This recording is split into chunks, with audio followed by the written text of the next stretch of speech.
네, 안녕하십니까. 신지식인 정인태입니다. 저는 국립한국복지대학교 특임교수를 역임했습니다.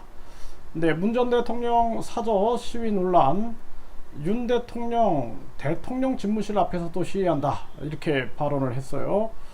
네, 국민투표 시민발언제는 언제, 이 주제로 말씀을 드리겠습니다.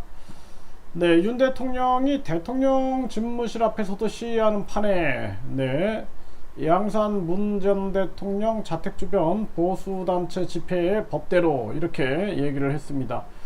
그래서 이걸 가지고 민주당 대변인 조섭은 보수단체 시위는 타인의 삶을 파괴하는 폭력적이고 비인도적인 테러이며 이를 용인하는 윤 대통령의 발언은 옹졸함의 극치다. 네, 시위를 부추기고 이를 제재해야 할 경찰에도 좋지 않은 신호를 준 거다.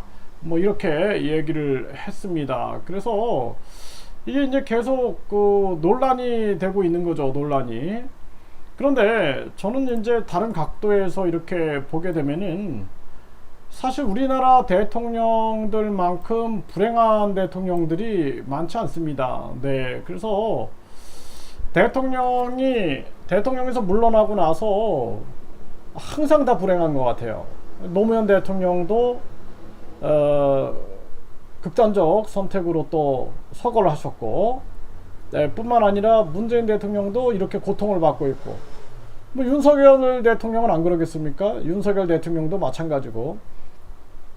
그러니까 역대 대통령들이 박정희 대통령, 김대중 대통령, 또 이명박 대통령, 또 박근혜 대통령, 이명박 대통령 두 명은 또 감옥에 또 가셨고 또 갔다 나오셨죠. 네, 그리고 이게 역사적으로 보면은 이승만 대통령 때부터 계속 이런 일들이 벌어지고 있는데, 이제는 대통령이나 어떤 정치 세력이 자기들 마음대로 정치하는 시대는 가야 됩니다.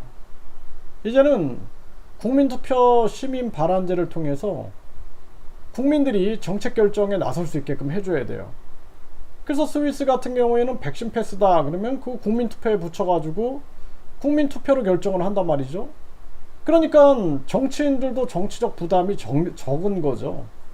그러니까 우리나라는 정치인이 국민의 뜻과 반하게 자기 마음대로 정치를 해나가는 경향이 되게 많아요. 검수완박 같은 경우에도 국민들이 반대함에도 불구하고 그냥 밀어붙이고, 또 대통령도 대북 정책에 대해서 국민들이 반대해도 그냥 밀어붙이고, 이런 문제들이 자꾸 터지는 이유가 결국에는 국민이 스스로 정책 결정에 나설 수 있는 국민투표 시민 발언제, 그리고 국민 소환제, 국민이 소환할 수 있어야 돼요. 대통령도 그렇고 판사 검사도 그렇고 그리고 국회의원도 그렇고 국민이 소환해서 탄핵할 수 있다라면은 나중에 이렇게 정치적으로 또 퇴임하고 나서 고통을 받지 않는다라는 거죠. 우리나라 같은 나라에서 누가 대통령이 되기를 원하겠습니까?